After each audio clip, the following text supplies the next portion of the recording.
오늘요? 일찍 시작했으니까 일찍 끝나겠죠? 자, 시간이 없는 나라로. 시간이 수업하면서는 시간이 눈에 안 들어와. 시간이 하고 나면 한 시간이 지나갔네. 약간 이런 느낌이어가지고 저희가 다시 첫 번째 수업이죠. 첫 번째 수업에서는 우리가 요가 수업이기 때문에 요가를 경전에서는 어떻게 정의하는지를 좀 짚고 나만의 요가는 무엇인지 좀 탐구하는 시간을 가져요. 그래서 요가는 3대 경전이 있다고 해요. 첫 번째 경전에서는 요가의 정의가 확립되었고 두 번째 경전에서는 시도적인 흐름상 사람들이 요가 명상에만 집중을 하려고 하니까 우리 일도 해야 한다. 일하면서 삶 안에서 요가 하자라는 움직임이 확산되는 두 번째 경전이 바가바드 기타였었고 세 번째 경전, 삶 안에서 요가를 하려니까 너무 힘들다. 연습하는 과정이 필요하다. 그래서 몸을 발달시켜주는 하타 요가 프라디피카가 바로 세 번째 경전이죠. 그래서 우리가 첫 번째 경전에서 요가를 무엇이라고 정의했는지 1강 시간에 짚고 넘어가고 있어요. 그래서 요가란 요가 수트라에서 요가 수트라라는 경전에서는 빠타자리라는 학자가 찌tta, 브리띠, 니로다 마음 작용을 제어하는 것을 요가라고 정의 내렸다고 해요.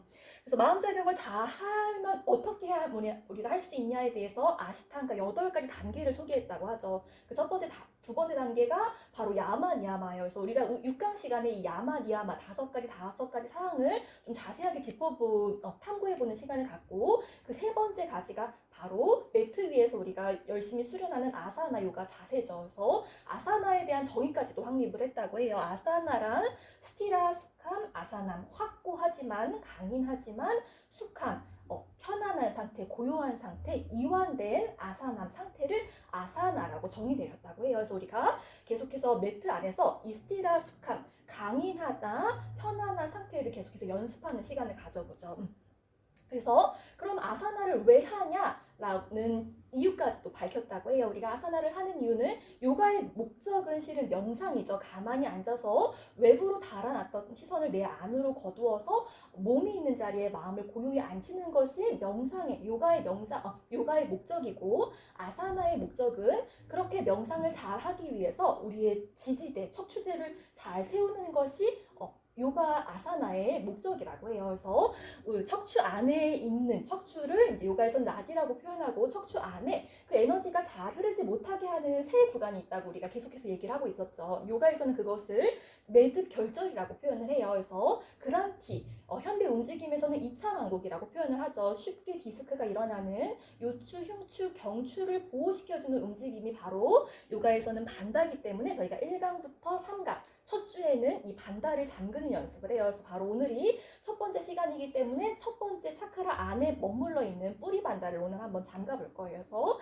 우리가 6강 시간부터 차크라에 대한 자세한 이야기를 나누죠. 그래서 첫 번째 차크라 바로 물라다라 차크라라고 부르고 물라다라 안에 머물러 있는 반다를 물라 반다라고 불러요. 그래서 물라다라 차크라는 몸과 땅과 연결되는 공간이었어요. 그래서 땅으로 상징되는 공간, 그렇게 둔탁한 에너지가 무거운 에너지가 쉽게 정체되지만 그런 에너지가 좀 잘 배출되는 공간이었고 우리 식물과 동물은 물라다라 차크라만 개발되어 있다고 하죠. 그렇기 때문에 조금 더 이 직감과 본능에 좀 더 예민하게 반응하는 것이 또 동식물이라고도 해요. 그래서 오늘 물라 반다를 통해서 나의 본능의 에너지, 직관의 에너지, 활력의 에너지를 한번 깨워보는 연습을 해볼 거예요. 그래서 물라 반다를 잠가주는 대표적인 자세가 또 뱀 자세이기도 하죠. 그래서 오늘의 주요 자세는 뱀 자세가 되실 거예요. 그래서 뱀 자세를 익혀볼 것이고 몸이 뿌리 차크라로 인해서 지금 여기 현재에 머무르면 우리 부장가 자세가 바로 자항의 에너지, 꾼달리니의 에너지, 잠들어 있는 에너지를 깨워주는 자세로 상징되어 있죠.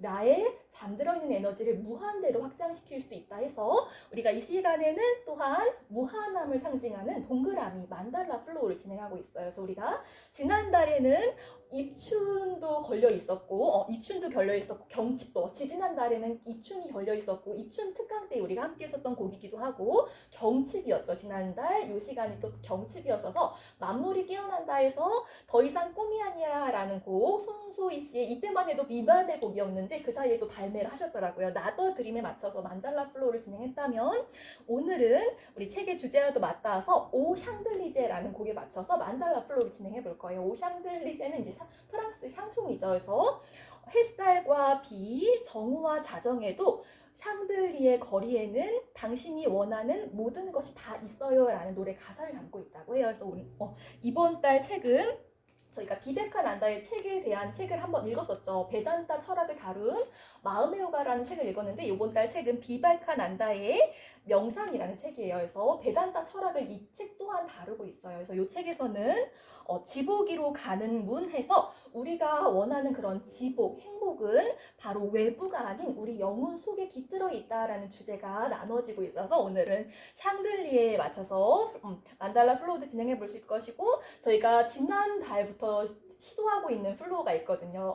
나더 드림 하면서 더 이상 꿈이 아니야 라는 곡을 나누면서 제가 꿈꾸는 그 수업 방식에 대한 이야기를 했어요. 스스로 움직이시는 플로우. 그래서 지난달에도 제가 많이 리드를 했지만 지난 시간에는 저희가 그래서 경칩 셀프 플로우를 진행했거든요. 첫 번째 수업에. 그래서 볼레로라는 곡에 맞춰서 좀 자유롭게 움직여보세요 라는 큐를 드렸는데 오늘도 청명은 금요일이지만 청명을 미리 앞당겨 와서 청명 셀프 플로우라고 해서 오늘은 우리가 가을에 많이 함께 했었던 곡이기도 하거든요. 공원에서야라는 곡에 맞춰서 좀 자유롭게 원을 그려보며 무한함을 조금 더 확장해보는 연습 또한 해볼 거예요. 그래서 제가 지향하는 바, 제가 많은 큐를 드리지 않아도 좀 자유롭게 움직이실 수 있는 그 시간을 첫 강 시간에 좀 열어보려고 해요. 그래서 오늘도 그 수업을 한번 가져볼게요.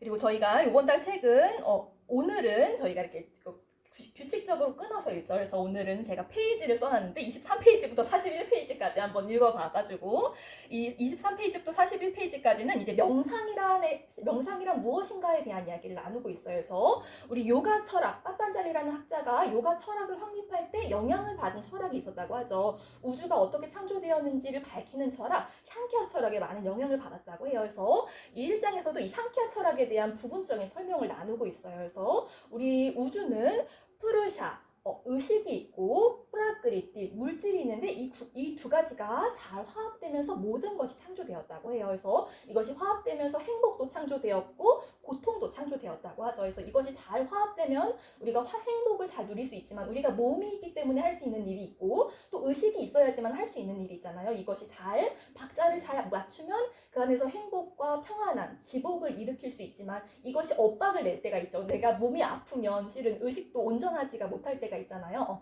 그래서 나의 물질 자아와 주인 자아를 잘 구분할 수 있는 힘이 바로 명상의 힘이다. 특히나 이 물질에 쏠려져 있는 의식으로 돌리는 힘이 바로 고요한 힘, 명상의 힘이다. 명상의 중요성에 대한 이야기를 이제 언급하고 있어요. 그리고 두 번째에서는 지복으로 가는 문, 우리 샹들리에 아까 소개했던 것처럼 진정한 행복은 외부에 있는 것이 아니라 우리 안쪽에 있다라는 이야기가 나누어져 있고, 세 번째에서는 진실의 탐구, 요가는 진실을 인식하는 법을 가르치는 과학이다라는 이야기를 하면서 베다 철학에 대한 이야기를 나누고 있어요. 마음 깊숙이 그것을 느낄 수 있을 때 우리는 그것을 의심하지 않을 수 있다. 그리고 올고르게 나의 마음을 펼 수 있다라는 표현이 제시되고 있어요.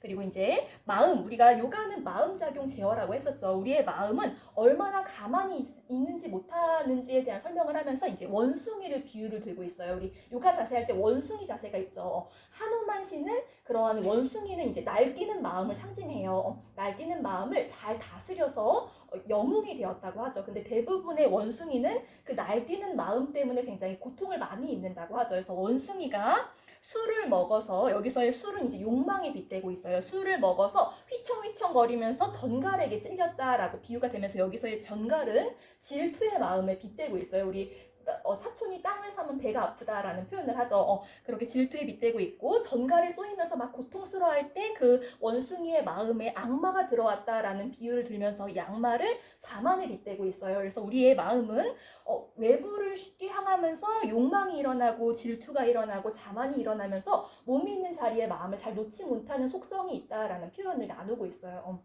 그렇기 때문에 마음 작용은 일정 부분 제어될 필요가 있다라는 표현이 또 제시되고 있죠. 그리고 명상을 위한 시간으로 적절한 시간은 우리가 계속해서 낮도 밤도 아닌 시간, 일출과 일몰의 시간이 적절하다라는 표현. 그 시간이 되면 몸도 마음도 좀 더 자연의 흐름에 맞게 고요해지는 숙성이 일어난다고 해요. 그래서 우리 달경배, 태양경배도 웬만하면 그 일몰과 일출에 하면 좀 더 시너지를 높일 수 있다고 하죠.